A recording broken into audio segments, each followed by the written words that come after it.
the Model M is going to be sticking around because I bought this PS2 to USB converter off eBay. Now, a little bit of a short rant about these converters.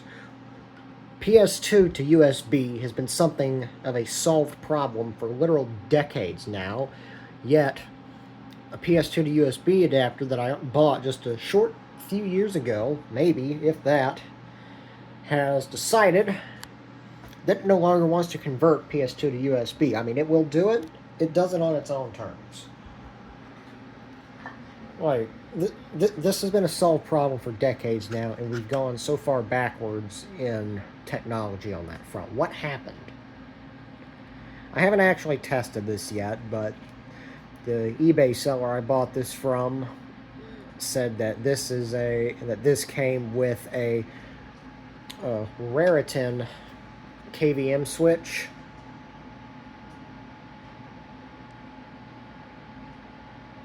So yeah, I'm gonna plug the Model M into this, and I can just plug that into one of the USB ports on the new motherboard. Should probably test it before I shut this system core down for good. And yeah, this system core will be going into permanent retirement. It will not run. It will probably never power up and run again once I shut it down. So I don't know exactly when that shutdown is going to be.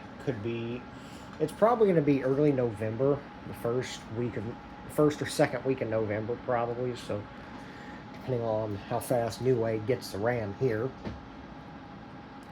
And then once that happens, the old motherboard CPU and RAM are coming out. The heatsink mounting kit is being installed. Same for the thermal paste guard. The heatsink is going on. And so is the RAM. The CPU is obviously going to have to go on the motherboard as well, because you kind of need a CPU for a functioning system. And then that's getting dropped into this system. Everything's getting hooked up. Going to drop in my expansion cards, which will consist of my GPU and probably my GPU and my LSI Logic LSI 22320 SLE SCSI controller, because over here I still have a tape drive that I use for archiving my video editing stuff. So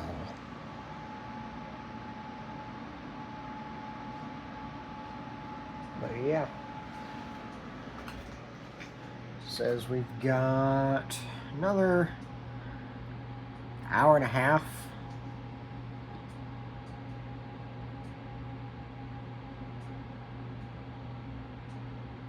Or at least it's trying to estimate the entire total encoding time.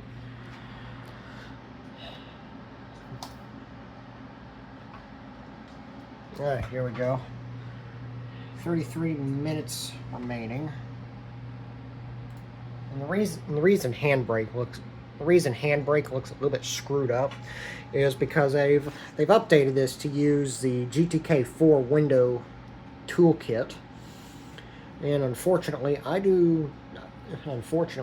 currently do not possess any properly functioning GTK4 themes that will properly theme handbrake.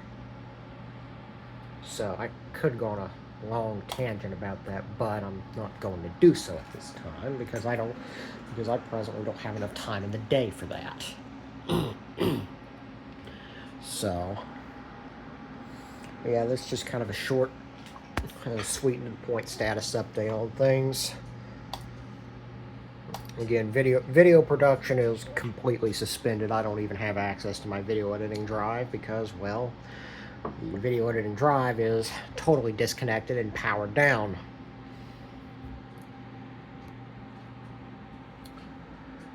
So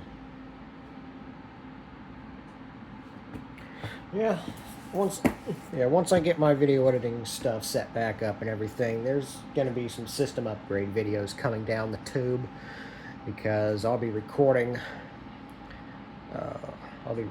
what happens whenever I swap out this system core and everything, as well as unboxing the components and whatnot.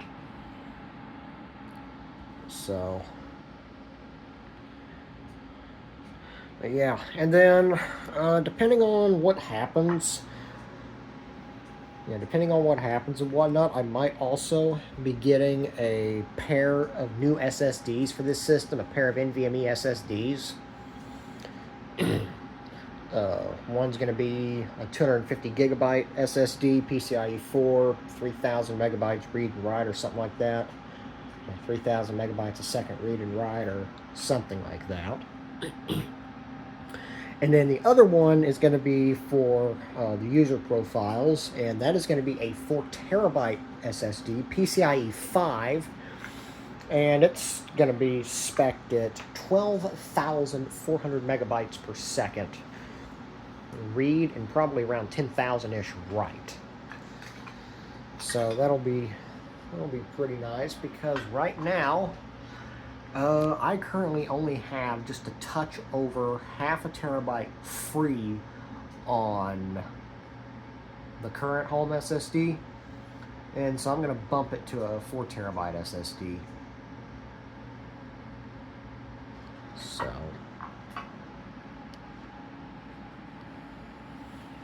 but yeah, if that happens, that is probably going to kick the return to action ETA out from early mid to probably a solid mid-November, maybe a mid-late November, but I don't know about that. Yeah, definitely a solid mid-November, possibly a mid-late November, like the third week of November or something like that, because reinstalling the operating system on this main workstation is going to be a gigantic production and a half. In true TCG Productions fashion, it will become a full-scale production, because this operating system installation is well over 4 years old. It's approaching 4.5 with frightening speed. And as much as I have lived in this install and settled into it, I have tweaked it I've tweaked it a bunch of ways. I've definitely got a Franken-Debian situation going on in terms of package management and whatnot. I've got a few flat pack things installed, like a different copy of Firefox and a few other utilities and whatnot. I do completely anticipate having to do get creative with driver management whenever I move over to the new system core, mainly because I had a GTX 970 superclocked in here that handled hardware accelerated video encoding, and Darktable used it for image processing as well. And so I had to have the proprietary NVIDIA drivers installed, so that way I could actually use that. But whenever I upgraded my system, whenever I upgraded the Linux kernel to 6.11.2, so that way I could run the Qualcomm NCM865 wireless chipset that I installed into this system just a couple weeks ago, the third wireless card that is already beginning to degrade, it broke all the NVIDIA drivers, probably because it didn't actually trigger the DKMS post-installation scripts. So those drivers will stay broken, because that card will not be returning to this system. So I wouldn't be surprised if I had to toy around with some drivers and whatnot to get things fully set back up.